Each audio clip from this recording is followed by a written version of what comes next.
Beginning. The invitation beyond the stars.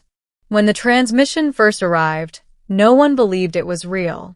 The message did not come through satellites or deep space antennas. It appeared simultaneously on every major network across Earth. Televisions flickered, phones vibrated, and digital billboards glitched into a single image, a symbol unlike any known language. It shimmered in metallic blues and soft violet light. Then came the voice. It was calm, measured, almost gentle. We request peaceful contact. We invite one human representative to visit us. Governments panicked. Scientists argued. Religious leaders debated.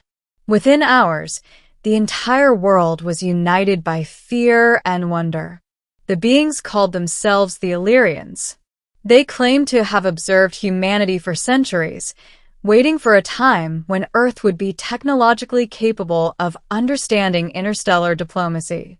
The invitation was simple and terrifying. Send one human aboard their vessel for cultural exchange. No weapons. No military escort. No conditions. Just trust. After days of global tension, they made their decision. They chose Daniel Kael. Daniel was not a soldier or a politician.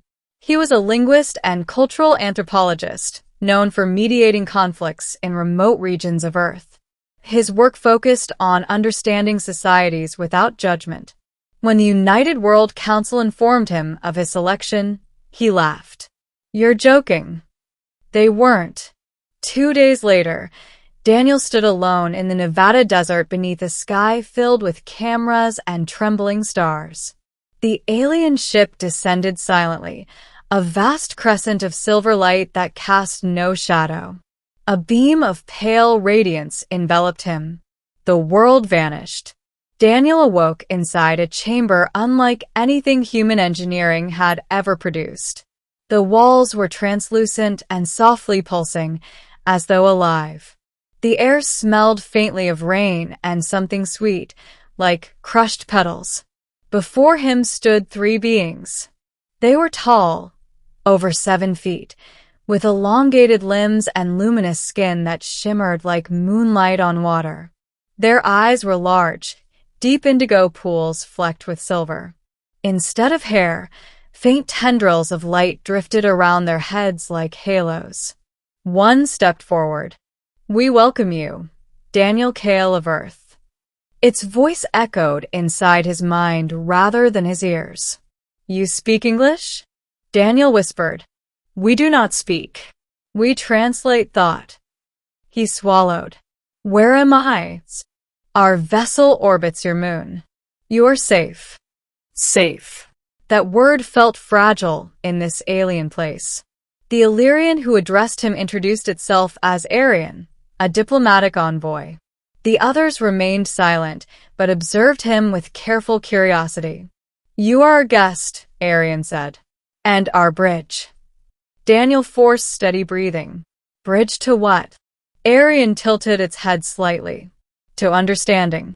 Over the following days, though time flowed strangely aboard the ship, Daniel learned about the Elyrians. They were not conquerors, nor were they explorers seeking territory. They were historians of civilizations. Their species had evolved on a world orbiting a binary star system, where light was constant and darkness rare. Their society was structured around harmony and collective knowledge. Individual ambition existed, but it was secondary to balance. They had watched Earth's wars, revolutions, and technological leaps. They had seen humanity nearly destroy itself more than once. And still, they found humans fascinating. "You contradict yourselves," Arian explained during one discussion. "You create weapons of extinction and symphonies of unbearable beauty. You fear difference and long for connection. You are chaos and possibility." Daniel smiled faintly. "That's us." After several exchanges aboard the vessel, Arian made an unexpected proposal. "You have seen our home from afar. Now we invite you to see it directly." Daniel hesitated. "Your planet?" Yes. And then I return to Earth? A pause, almost imperceptible. That depends. Middle. The world of two suns. The journey to Elyra took less than an hour by their perception of time. Daniel felt no acceleration, no movement. One moment he gazed at the moon through a curved viewport. The next, a vast golden world filled his vision. Elyra was breathtaking. Two suns hung in the sky, one pale blue and the other brilliant white. The planet's surface shimmered with crystalline oceans and sweeping fields of bioluminescent flora. Cities rose like living sculptures, organic structures grown rather than built. When Daniel stepped onto Elyrian soil, warmth enveloped him, not just from the suns, but from the atmosphere itself. The ground felt responsive beneath his feet, as though aware. A gathering awaited him. Hundreds of Elyrians stood in silent formation, their luminous forms radiating soft color shifts, perhaps their equivalent of emotion. "This is unprecedented," Arian told him. "A human has never stood here." Daniel swallowed. "I feel like I'm on display." "You are." They escorted him to a vast hall carved from what appeared to be crystal stone. At its center stood an older Elyrian whose light flickered with deeper hues. "This is High Custodian Valor," Arian said. Valor's gaze settled on Daniel with intensity. "Human," Valor spoke into his mind. "You represent your species." Daniel nodded. "I'll do my best." Valor studied him for a long moment. "Your presence fulfills an ancient calculation." Daniel frowned. Calculation. Before Valor could answer, a new presence entered the hall. She was unlike the others. Where most Elyrians radiated cool silvers and blues, her light shimmered in shades of rose and gold. Her eyes held an unusual depth, almost softer than the rest. "This is Lyara," Arian said quietly. "Daughter of Valor." Lyara inclined her head. Daniel felt something shift inside him, an awareness not of danger, but of significance. Valor spoke again. "Our society has entered a cycle of stagnation. We have achieved peace, knowledge, and stability. Yet we have lost something unpredictable." "Emotion?" Daniel guessed. "Change," Valor corrected. "Your species embodies it." Daniel's unease returned. "What does that have to do with me?" Valor's light intensified. "Our analysis suggests that integration between our species will accelerate mutual evolution." Daniel blinked. "Integration how?" Silence filled the hall. Then Lyara stepped forward. "Through union." It took hours, maybe days, for Daniel to fully comprehend what they were asking. The Elyrians did not reproduce in the human sense. Their kind emerged through energy convergence rituals involving multiple participants. It was controlled, deliberate. But centuries ago, their scientists theorized that combining Elyrian bioenergetic patterns with another species could unlock new pathways of growth. They had waited for a civilization advanced enough to survive such integration. Humanity. And now, after observing Daniel's psychological profile, adaptability, and emotional depth, they had chosen him. Chosen him to marry Lyara. Daniel paced within his assigned chamber, mind racing. "This is insane," he muttered. "I'm an anthropologist, not a genetic experiment." Lyara appeared at the entrance, her presence gentle but firm. "You are not an experiment." He turned sharply. "Aren't I? Your father talks about calculations and evolution." She approached slowly.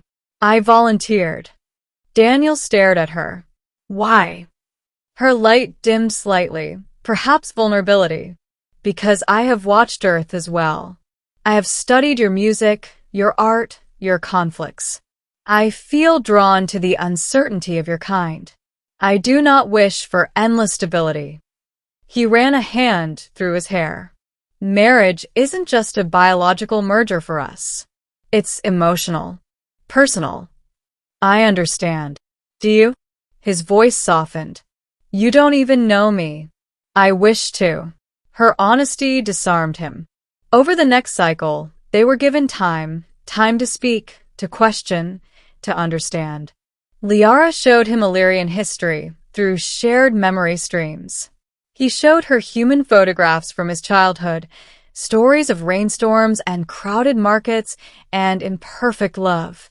She laughed, an echoing melodic vibration, when he described Earth's awkward first dates. You choose partners without council approval? She asked. All the time. Chaotic. Very. Slowly, suspicion gave way to connection. Lyara was curious about everything: why humans cried during movies, why they wrote songs about heartbreak, why they feared being alone even in crowded cities. Daniel asked her what she feared. She hesitated, being unchanged. But Earth had not remained idle. While Daniel adapted to Elyra, tensions back home escalated. Military leaders distrusted the aliens' intentions. Conspiracy theories flourished. A covert surveillance probe detected unusual energy fluctuations from Elyra. Speculation turned to paranoia. What if the marriage was a prelude to invasion? Daniel learned of this through Arian.